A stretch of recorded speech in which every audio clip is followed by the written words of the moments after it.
Welcome back to journey with Asamma. ഇന്ന് വന്നിരിക്കുന്ന ഖത്തറിലുള്ള അൽവക്ര സൂക്കിലെ കുറേ വിശേഷങ്ങളും കാഴ്ചകളൊക്കെ ആയിട്ടാണ്. ഇത് കുറച്ച് നാൾക്ക് മുന്നേ ഞാൻ എടുത്തൊരു വീഡിയോ ആണ്. ഈ ഒരു സൂക്കിൽ പോയപ്പോൾ ചെറുതും വലുതായിട്ടുള്ള ഒരുപാട് വീടുകളും ചെറിയ ചെറിയ ഇടവഴികളൊക്കെ കണ്ടപ്പോൾ ശരിക്കും പഴയ കാലമൊക്കെ ഇഷ്ടപ്പെടുന്നവരൊക്കെ നിർബന്ധമായും പോയിരിക്കേണ്ട ഒരു സൂക്കാണ്. നമുക്കിത് കാണുമ്പോൾ ഭയങ്കര സന്തോഷവും സമാധാനമൊക്കെ തോന്നും. ഇതേപോലത്തെ വീടുകളൊക്കെ ഇഷ്ടപ്പെടുന്നവർക്ക് ഇത് കാണുമ്പോൾ ഒരു സന്തോഷമാവുമല്ലോ എന്ന് വെച്ചിട്ടാണ് നിങ്ങളോട് ഷെയർ ചെയ്യുന്നത്. ശരിക്കും ഇത് ആൾതാമസമുള്ള വീടുകളോ അല്ല ആരുടെയും അറബികളുടെ ഒന്നും വീടൊന്നും അല്ല. ഇതൊരു സൂക്കാണ്. ഇത് നമ്മൾ ഈ വീട് പോലെ കാണുന്നില്ലേ, ഇത് ശരിക്കും ഒരു ട്രഡീഷണൽ ടച്ച് അല്ലെ പഴയ വീടുകളുടെയൊക്കെ ഒരു സ്റ്റൈലൊക്കെ കൊണ്ടുവന്നിട്ടുണ്ടെന്ന് മാത്രമേ ഉള്ളൂ. ഇത് പല പല ഷോപ്പുകളാണ്.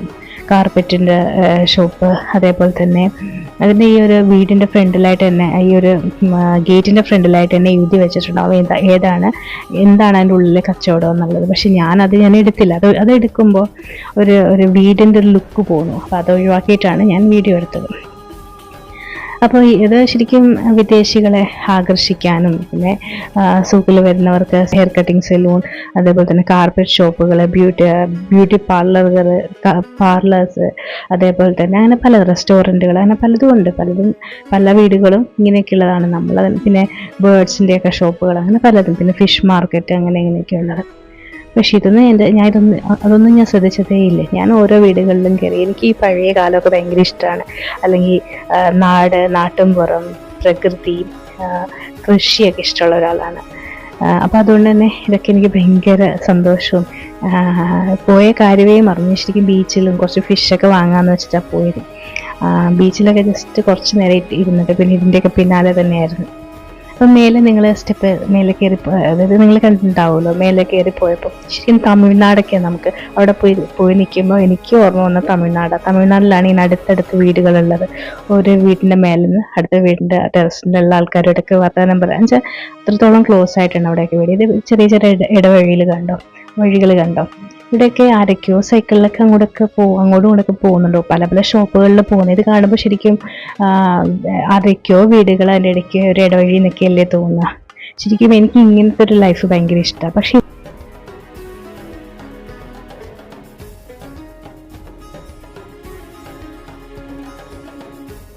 എത്ര ചെറിയ വീടാണല്ലോ അത് സ്വർഗ്ഗതുല്യമാക്കാൻ ആ കുടുംബത്തിൽ ജീവിക്കുന്ന സ്ത്രീയെ കൊണ്ട് സാധിക്കും. അതേപോലെ തന്നെ എത്ര വലിയ കൊട്ടാരാണെങ്കിലും അവിടെ ഒരു സ്ത്രീ വിചാരിച്ച എല്ലാവരുടെ മനസ്സമാധാനം കുടുംബത്തിൻ്റെയും ചുറ്റുപാടിൽ അവരെ ചുറ്റിപ്പറ്റി ജീവിക്കുന്ന എല്ലാവരുടെ ജീവിതവും നശിപ്പിക്കാനും സമാധാനം കളയാനും സ്ത്രീകൾക്ക് കഴിവുണ്ട്. ഇതൊരു പള്ളിയാണ്. പള്ളിയുടെ ഫ്രണ്ടിൽ ചെറിയൊരു സെക്യൂരിറ്റി ക്യാബിൻ. അപ്പം ഞാൻ ആലോചിച്ചത് അവിടെ വെച്ച് കണ്ടപ്പോഴേ എവിടെ നിന്നൊക്കെയോ സാധനങ്ങളൊക്കെ വാങ്ങി ആരൊക്കെയോ വരുന്നു. ഞാൻ ആദ്യമായിട്ടായിരുന്നു അവിടെ പോയത്. ആ സമയത്ത് ഈ വീഡിയോ എടുത്ത സമയത്ത് ഒരു ഐഡിയ ഉണ്ടായിരുന്നില്ല മൊത്തത്തിൽ. ഇത് കാണുമ്പോൾ ഒരു ഭംഗിയാണ്. പ്രത്യേകിച്ചും നാടൊക്കെ കാണാൻ ആഗ്രഹിച്ചല്ലേ, നാട്ടിലെ ജീവിതം, കൃഷിയും ഗ്രാമപ്രദേശങ്ങളൊക്കെ ഇഷ്ടപ്പെടുന്നവർക്ക് ഇതൊന്നും എന്താ പറയുക, ഇവിടെ കുറച്ചെങ്കിലും ഒരു കാണുമ്പോൾ ഒരു സന്തോഷമില്ല. പഴയ കാലമൊക്കെ ഇഷ്ടപ്പെടുന്നവർക്ക് ഒരു സന്തോഷമൊക്കെ വരും ഇവിടെ പോകുമ്പോൾ. ഖത്തറിലൊക്കെ ഉള്ളവർ ഈ സൂക്കിൽ പോയിട്ടില്ല, വക്ര സൂക്കിൽ പോയിട്ടില്ലെങ്കിൽ തീർച്ചയായിട്ടും ഒരു പ്രാവശ്യമെങ്കിലും നിങ്ങളൊന്ന് പോയി നോക്കണം. ഭയങ്കരമായിട്ട് ഇഷ്ടപ്പെടും. നടന്ന് നമ്മൾ മടുക്കും, അത് വേറെ കാര്യം. പക്ഷെ എന്നാലും ഒരു രസമാണ്. പ്രത്യേകിച്ചും തണുപ്പ് ക്ലൈമറ്റിലൊക്കെ പോകാൻ അടിപൊളിയാണ്. അപ്പോൾ പറഞ്ഞു വരുന്നത് വെച്ചാൽ നമ്മളെ ആശ്രയിച്ചാൽ ഓരോ കുടുംബത്തെ സ്ത്രീയുടെ ഉത്തരവാദിത്തമാണ് അവരെ ചുറ്റിപ്പറ്റി ജീവിക്കുന്നവരുടെ സമാധാനവും സന്തോഷമൊക്കെ. ചെറിയ ചെറിയ കാര്യങ്ങളുടെ പേരിൽ പ്രശ്നങ്ങളുണ്ടാക്കി അല്ലെങ്കിൽ തെറ്റിദ്ധാരണകൾ, അങ്ങോട്ടും ഇങ്ങോട്ടും പ്രശ്നങ്ങളുണ്ടാക്കുക, അങ്ങനെ പല കുനിഷ്ടും കുന്നായ്മയും പക്ഷാഭേദവും സ്വാർത്ഥതയും ഇതൊക്കെ കൊണ്ട് പലരുടെയും ജീവിതം നമ്മളെ നശിപ്പിക്കും. നമുക്ക് ആരുടെയും ജീവിതം നന്നാക്കി കൊടുക്കാൻ സാധിച്ചില്ല എങ്കിലും കുഴപ്പമില്ല. നമ്മൾ ആരുടെയും ജീവിതം നശിപ്പിക്കാൻ ശ്രമിക്കരുത്. കാരണം ഈ ലൈഫ് എന്തൊക്കെയോ ആണെന്ന് വിചാരിക്കുന്നതുകൊണ്ടാണ് ഇങ്ങനെയൊക്കെയുള്ള ദുർബലമായിട്ടുള്ള ചിന്തകൾ വരുന്നത്. നമ്മൾ ഈ ലോകം വിട്ട് ഒരു ദിവസം പോകും. ഐക്യമുണ്ടെങ്കിൽ എവിടെ വേണോ സന്തോഷമായിട്ട് ജീവിക്കാം. ഇനിയിപ്പോൾ കൊട്ടാരാണേലും ശരി, ചില സ്ത്രീകൾ ഭയങ്കര കുനിഷ്ടും കുന്നായ്മയും പ്രശ്നക്കാരൊക്കെ ആയിരിക്കും. അങ്ങനെയുള്ളവരുള്ള കുടുംബത്തിൽ ഇനി എത്ര സാമ്പത്തികം ഉണ്ട്, എത്ര വലിയ വീടാണെന്ന് പറഞ്ഞിട്ടും ഒരു സമാധാനം ഉണ്ടാവില്ല, സന്തോഷം ഉണ്ടാവില്ല. എനിക്ക് ഉള്ളിലൊക്കെ നിറയെ നിങ്ങളുടെയൊക്കെ വീട്ടിൽ, ചിലരൊക്കെ നാട്ടിലൊക്കെ ആണെങ്കിലും പലരും വീട് വയ്ക്കുമ്പം എന്താ പറയുക, ആവശ്യം വേണ്ട സൗകര്യത്തെക്കാളും കൂടുതൽ വലുതായിട്ട് വീട് പണിയും നാട്ടുകാർക്കും ഈ കാഴ്ചക്കാർക്ക് വേണ്ടിയിട്ട്, അല്ലെങ്കിൽ എന്താ പറയുക ബഹുമാനം കിട്ടാനും ഒക്കെ വേണ്ടിയിട്ടാണ് ഇവർ വീട് പണിയുന്നത്. ലോണൊക്കെ എടുത്ത് എന്താണ് പറയുക കഷ്ടപ്പെട്ട് വലിയ വീട് പണിയും. പിന്നെ ജീവിക്കുന്ന തന്നെ ആ വീട് ക്ലീൻ ചെയ്യാൻ വേണ്ടി അങ്ങനെ ജീവിക്കേണ്ട പോലത്തെ ഒരു അവസ്ഥ വരിക. അടിച്ച് തുടച്ചൊക്കെ ഇട്ടാലും അത് 3 ദിവസം കൂടുമ്പോൾ ഇതൊക്കെ റിപ്പീറ്റ് ചെയ്യേണ്ടി വരും. തുടയ്ക്കലും തൂക്കലും ക്ലീൻ ചെയ്യലൊക്കെ റിപ്പീറ്റ് ചെയ്യേണ്ടി വരും. അപ്പം നമ്മളവിടെ ശരിക്കും ജീവിക്കുന്ന വീട് വൃത്തിയാക്കാൻ വേണ്ടി ജീവിക്കുന്ന പോലെ ആയിപ്പോവും. നമുക്ക് ആവശ്യത്തിന് സൗകര്യത്തിന് നമ്മുടെ സൗകര്യത്തിന് ആവശ്യത്തിനുള്ള വലുപ്പത്തിനുള്ള വീടും മതി. ഒരുപാട് മെമ്പേഴ്സൊക്കെ ഉണ്ട്, വലിയ വീടൊക്കെ പണിഞ്ഞാൽ പോരെ. പിന്നെ എല്ലാവരും അങ്ങനെ ന്യൂക്ലിയർ ഫാമിലി ആയിട്ട് ഇങ്ങനെ മാറിക്കൊണ്ടേയിരിക്കുകയാണ്. ജോയിൻറ്റ് ഫാമിലിയൊക്കെ ആയിട്ട് അത് ഒരു ഭയങ്കര ഒരു സമാധാനവും സന്തോഷമൊക്കെയാണ്. അതൊന്നും ഇപ്പോൾ ആർക്കും വേണ്ട. പലരുടെയും ജീവിത ലക്ഷ്യമായിട്ട് മാറിയിരിക്കുകയാണ്. വലിയ വീട് വയ്ക്കുക, എക്സ്പെൻസീവ് കാറുകൾ മേടിക്കുക, ആൾക്കാരുടെ മുന്നിൽ ആളാകുക. അപ്പം ഇതിൻ്റെയൊക്കെ ഇടയ്ക്ക് നമ്മൾ ജീവിക്കാൻ മറന്നുപോകും. നമ്മൾക്ക് പ്രിയപ്പെട്ടവർ അല്ലെങ്കിൽ നമ്മുടെ സ്നേഹം അല്ലെ നമ്മൾ ഡിപ്പെൻഡ് ചെയ്തിരിക്കുന്ന ഒരുപാട് പേരുണ്ട്. അവർക്ക് നമ്മൾ ഈ പൈസയുടെ പിന്നാലെ ഓടുമ്പോൾ അവർക്ക് വേണ്ട കാര്യങ്ങൾ നമുക്ക് ചെയ്തു കൊടുക്കാൻ പറ്റില്ല. നമ്മുടെ കയ്യിൽ പൈസയൊക്കെ ആകുമ്പോൾ അവർ ചിലപ്പോൾ ഒരുപക്ഷെ നമ്മുടെ കൂടെ ഉണ്ടാവണമെന്നില്ല. നമ്മളും ചിലപ്പം വയസ്സാകുമ്പോൾ ആയിരിക്കും നമുക്കതിൽ വീടൊക്കെ വെച്ച് അല്ലെങ്കിൽ ഇതിൻ്റെയൊക്കെ പിന്നാലെ ഓടിക്കഴിഞ്ഞാൽ നമുക്ക് ചിലപ്പം നമ്മൾ ഉദ്ദേശിക്കുന്ന സമയത്തേക്ക് കിട്ടണമെന്നില്ല. വൈകിട്ടായിരിക്കും കിട്ടുക, അതായത് താമസിച്ചിട്ടായിരിക്കും കിട്ടുക. അപ്പോൾ ചിലപ്പോൾ നമുക്കത് എൻജോയ് ചെയ്യാൻ പറ്റിയെന്ന് വരില്ല. നമുക്ക് ഓരോ നിമിഷവും നമ്മൾ ജീവിക്കുമ്പോൾ നമ്മൾ എത്രത്തോളം നമ്മളെ ഡിപ്പെൻഡ് ചെയ്ത് ജീവിക്കുന്നവരെ അല്ലെങ്കിൽ നമ്മളെ സ്നേഹിക്കുന്നവരെ അവരെ നമ്മൾ പരിഗണിക്കുക, അവരുടെ കൂടെ ടൈം സ്പെൻഡ് ചെയ്യുക. അതുകൂടാതെ അവർക്ക് വേണ്ട കാര്യങ്ങളൊക്കെ ചെയ്തു കൊടുക്കാൻ ശ്രമിക്കുക, നമ്മളെ കൊണ്ട് പറ്റുന്ന രീതിയിലൊക്കെ. പിന്നെ ഈ വീട് സംബന്ധമായിട്ടുള്ള വീഡിയോ ഒക്കെ യൂട്യൂബിൽ വരുമ്പോൾ ഞാൻ ജസ്റ്റ് കാണാറുണ്ട്. അപ്പോൾ നോക്കുമ്പോൾ എന്താ പുറം മൊത്തം ടൈല് വിരിച്ചിരിക്കുക. അപ്പം ഞാൻ പറഞ്ഞു വരുന്നത് വെച്ചാൽ വേറൊന്നുമല്ല, നമ്മുടെ മണ്ണാകുമ്പം നമുക്ക് വീട്ടിലേക്ക് കാറ് കയറുന്ന അത്രയും സ്പേസിൽ ഈ ടൈല് വിരിച്ചാൽ പോരെ, അല്ലെങ്കിൽ ഇൻ്റർലോക്ക് ഇട്ടാൽ പോരെ. ബാക്കിയുള്ള സ്ഥലം ഇവിടെ അങ്ങനെ മിറ്റാക്കി വെച്ച് ഇട്ട് കഴിയുകയാണെങ്കിൽ നമുക്ക് പപ്പരയ്ക്ക, പേരയ്ക്ക, മാങ്ങ, ചക്ക അങ്ങനെയുള്ള വൃക്ഷങ്ങളും തൈകളും അതേപോലെ തന്നെ ചെടികളും ഒരുപാട് ഗുണങ്ങളുള്ള ചെടികളുണ്ട്. ഈ പേരയ്ക്കാണേലും പപ്പരയ്ക്കാണേലും നമ്മളെ കൊണ്ട് പറ്റുന്ന നാരങ്ങ, അതേപോലെ തന്നെ എന്തൊക്കെയാണോ നമുക്ക് തക്കാളി, പിന്നെ അങ്ങനെ കുറേ ഉണ്ടല്ലോ, എനിക്കൊന്നും ഓർമ്മ കിട്ടുന്നില്ല. നമ്മളെ കൊണ്ട് പറ്റുന്നതൊക്കെ തണ്ണിമത്തങ്ങ, കുമ്പളങ്ങ, മത്തങ്ങ, എന്തൊക്കെയോ ഉണ്ടല്ലോ വെജിറ്റബിൾസ്. ഇതൊക്കെ നമ്മൾ കളയുന്ന പല വെജിറ്റബിൾസും അതിൻ്റെ കുരുവൊക്കെ കൊണ്ട് ഇട്ട് കഴിഞ്ഞാൽ അങ്ങ് പൊട്ടിക്കിളർത്തോളും. ഇതൊക്കെ നമുക്ക് ചെയ്യാവുന്ന എല്ലാം ഇങ്ങനെ കച്ചവടക്കാരെ അല്ലെങ്കിൽ പച്ചക്കറി കടകളെ അല്ലെ മറ്റുള്ളവർ നമ്മൾ ആശ്രയിച്ച് ജീവിക്കുമ്പോൾ എന്താ പ്രശ്നം എന്ന് വെച്ചാൽ ഇതൊക്കെ നമുക്കിപ്പോൾ സുലഭമായിട്ട് കിട്ടുന്നതുകൊണ്ട് കുഴപ്പമില്ല. മറ്റു സംസ്ഥാനങ്ങളെ ആശ്രയിച്ചും അല്ലെ മറ്റു രാജ്യങ്ങളെ ആശ്രയിച്ചൊക്കെ നമ്മളിപ്പോൾ ജീവിക്കുന്നതുകൊണ്ട് കുഴപ്പമില്ല. എന്തെങ്കിലുമൊക്കെ പ്രശ്നം വരുന്ന സമയത്ത് ഇപ്പം തന്നെ പല രാജ്യങ്ങളിലും മറ്റ് രാജ്യങ്ങളിൽ നിന്ന് സാധനങ്ങൾ വരാത്ത അവസ്ഥ ഉണ്ടായിട്ടുണ്ട്. അപ്പം അവിടെയുള്ള ജനങ്ങൾ ഒരുപാട് ബുദ്ധിമുട്ടിയിട്ടുമുണ്ട്. അപ്പം അങ്ങനത്തെയൊക്കെ അവസ്ഥ നമ്മുടെ കേരളത്തിൽ വന്നു കഴിഞ്ഞാൽ എന്തായിരിക്കും? നമ്മുടെ എന്താ പറയുക, ചെറിയ സ്പേസിൽ പോലും ഇപ്പം ചെന്നൈ അല്ലെ മെട്രോപൊളിറ്റൻ സിറ്റികളിലൊക്കെ ജീവിക്കുന്ന ആൾക്കാരുണ്ട്. അവർക്ക് ഒട്ടും സ്പേസ് ഇല്ലെങ്കിലും ടെറസിൽ അല്ലെങ്കിൽ സ്പേസ് ഇല്ലെങ്കിലും അവരെങ്ങനെയെങ്കിലും ഒക്കെ ഒന്ന് കൃഷി ചെയ്യുന്ന ആൾക്കാരുണ്ട്. ലിമിറ്റഡ് ആയിട്ടുള്ള സ്പേസിൽ പോലും കൃഷി ചെയ്യുന്ന ആൾക്കാരുണ്ട്. അപ്പോൾ നമുക്ക് ഒരുപാട് സ്ഥലമുള്ളപ്പോൾ ഇങ്ങനെ ഇൻ്റർലോക്കൊക്കെ ഇട്ട് കഴിഞ്ഞാൽ നമുക്കത് എന്തിനു പറയാം, ആ ഒരു മഴ പെയ്യുന്ന ആ വെള്ളം പോലും ഭൂമിയിലേക്ക് ചെല്ലത്തില്ല. അതേപോലെ തന്നെ ഒരുപാട് ഈ മൊത്തത്തിൽ ഇങ്ങനെ ടൈല് വിരിക്കുന്നതുകൊണ്ട് അല്ലെങ്കിൽ ഇൻ്റർലോക്ക് ഇടുന്നതുകൊണ്ട് ഈ ഇൻ്റർലോക്ക് വേവിങ് നടത്തുന്നതുകൊണ്ട് ഒരുപാട് ദോഷമുണ്ട്. ഇതിനെപ്പറ്റി ഒന്നും ചിന്തിക്കാണ്ട് നമ്മൾ ഈ ഭൂമിയിൽ ജീവിക്കുമ്പം അല്ലെങ്കിൽ നമ്മളിപ്പോൾ ഒരു രാജ്യത്ത് ജീവിക്കുന്നു, അവിടെ ആ രാജ്യത്തിൻ്റെ ആയിട്ടുള്ള നിയമങ്ങൾ ഉണ്ടാവും. അത് നമ്മൾ പാലിച്ചിരിക്കണം. ഇല്ല എങ്കിൽ നമുക്ക് എതിരെ നടപടി ഉണ്ടാവും. അതേപോലെ തന്നെ ഈ ഭൂമിയിൽ നമ്മൾ ജീവിക്കുമ്പോൾ നമുക്ക് തോന്നിയാസം ജീവിക്കാൻ പറ്റില്ല. ഇവിടെ ദൈവത്തിൻ്റെ ഭൂമി, ദൈവത്തിൻ്റെ ആയിട്ടുള്ള റൂൾസ് ആൻഡ് റെഗുലേഷൻസ് ഉണ്ട്. അത് നമ്മൾ പാലിച്ചില്ല എങ്കിൽ അതുകൊണ്ടുള്ള അനന്തരഫലങ്ങൾ നമ്മൾ അനുഭവിക്കേണ്ടി വരും. ഇപ്പം നമ്മൾ ചെയ്യുന്ന തെറ്റിന് ചിലപ്പം നമ്മുടെ തലമുറകളായിരിക്കും അനുഭവിക്കേണ്ടി വരുന്നത്. അപ്പം ഞാൻ പറഞ്ഞു വരുന്നത് വെച്ചാൽ നമ്മളെ കൊണ്ട് പറ്റുന്നതൊക്കെ ഇപ്പോൾ തന്നെ പേരയ്ക്ക, പപ്പരയ്ക്ക അങ്ങനെയുള്ള സാധനങ്ങളൊക്കെ മിഡിൽ ഈസ്റ്റിലോട്ടൊക്കെ വരുമ്പോൾ പഴം, ഏത്തപ്പഴമൊക്കെ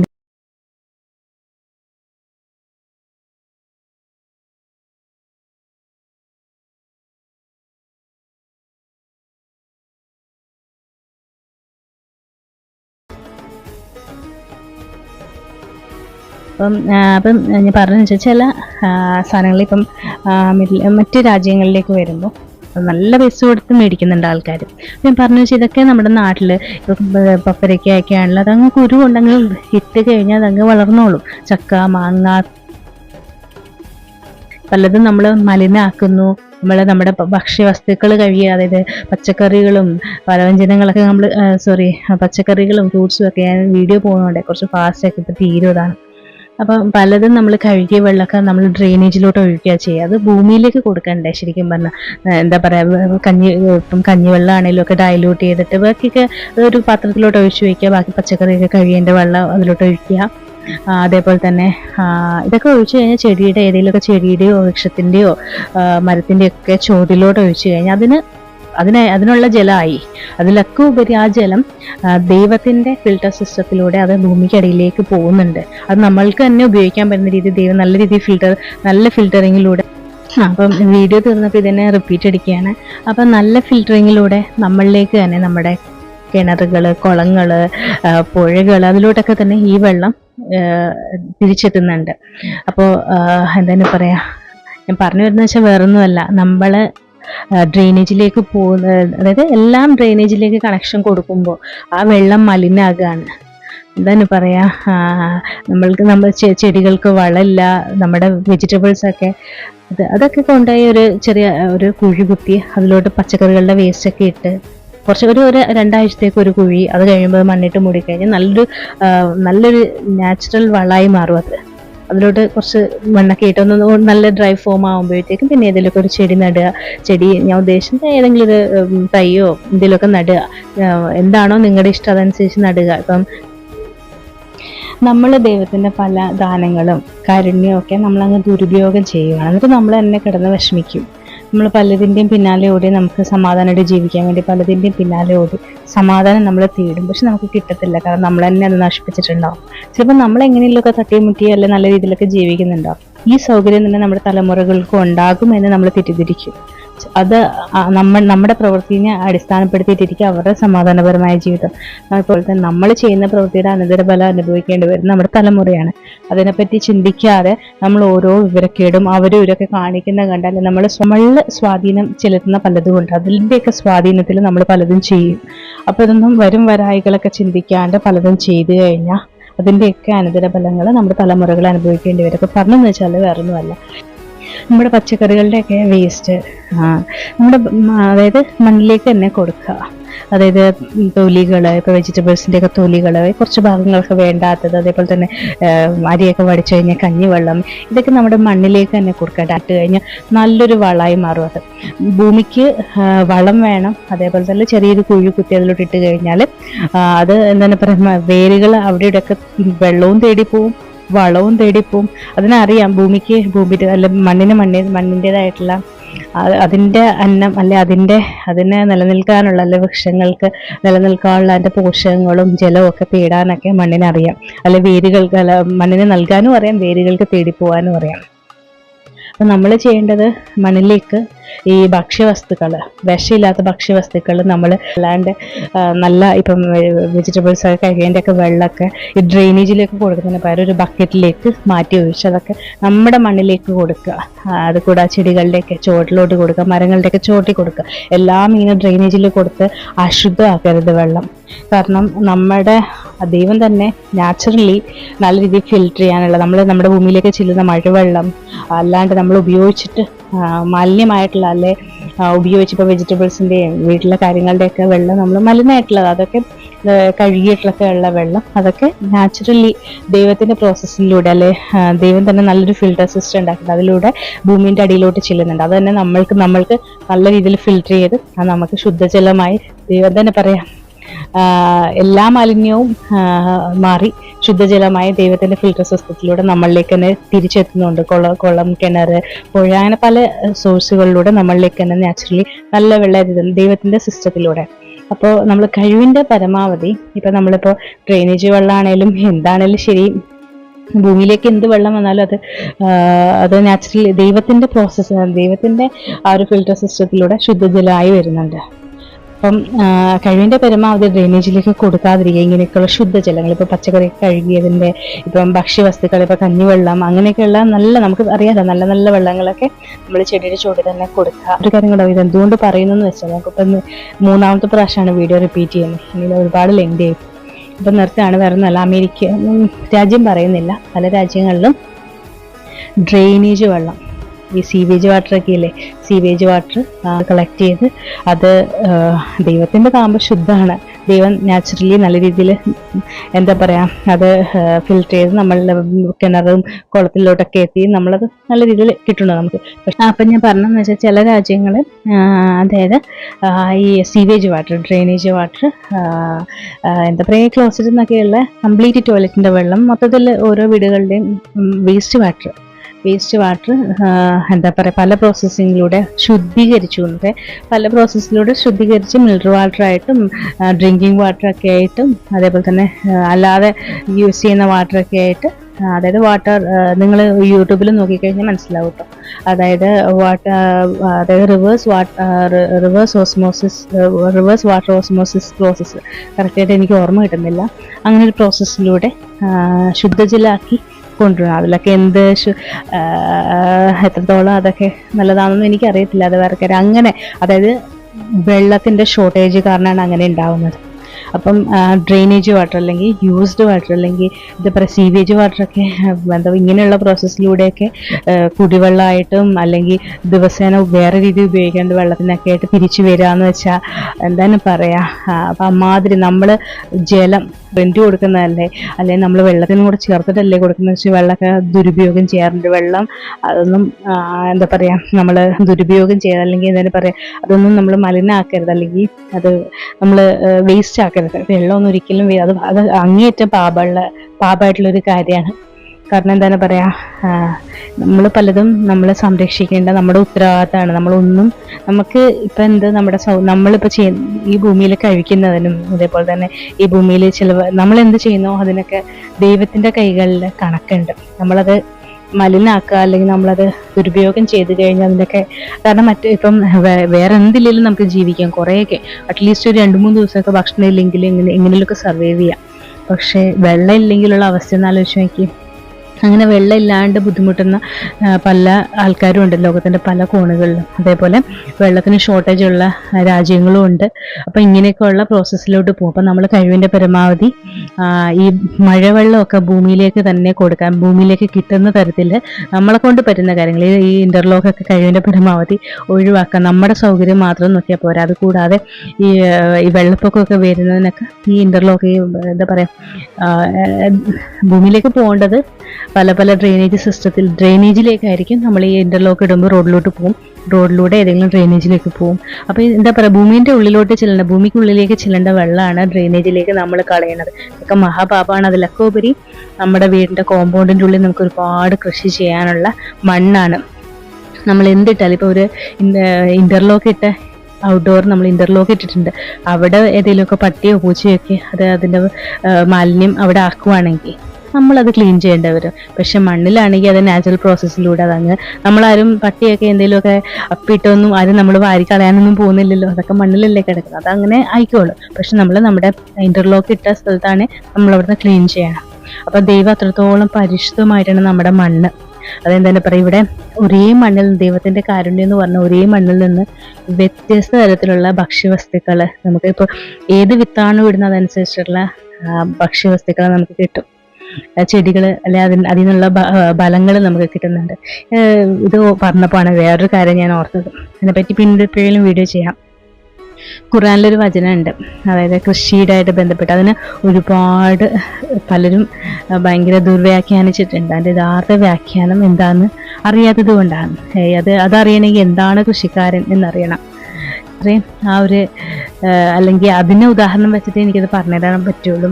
അത് പിന്നീട് എപ്പോഴും ആവാം. അപ്പം ഞാൻ ഇത് നിർത്തുവാണ്, കാരണം ഒരുപാട് ലെങ്തി ആയിപ്പോയി.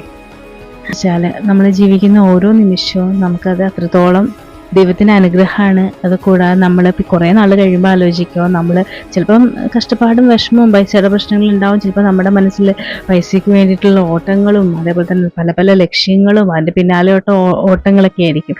അത് കാരണമായിരിക്കും ചിലപ്പോൾ നമുക്ക് ആ മൊമെൻറ്റ്സ് എൻജോയ് ചെയ്യാൻ പറ്റാത്ത, അല്ലെങ്കിൽ നമ്മൾ അതൊന്നും നല്ലതായിട്ട് തോന്നാത്തത്. ഞാൻ പറഞ്ഞൊരു ഇപ്പോൾ ചെറിയ കുട്ടികളൊക്കെ പഠിക്കുന്ന സമയത്തോ അവർക്ക് എങ്ങനെയും ഒന്ന് വലുതായാൽ മതി എന്നാവും. കുറേ വർഷം കഴിയുമ്പോൾ വിചാരിക്കുമോ ആ കാലമായിരുന്നു നല്ലത്. അതേപോലെ തന്നെ ചെറിയ കുട്ടികളൊക്കെ വീട്ടിലുള്ളവർ അവർ വിചാരിക്കും പൈസ വേണം, പൈസ ഉണ്ടാക്കി കാറ് എക്സ്പെൻസീവ് ആയിട്ടുള്ള കാറ് വാങ്ങണം, വലിയ വീട് വെക്കണം, അങ്ങനെ പല പല ആഗ്രഹങ്ങളല്ലേ.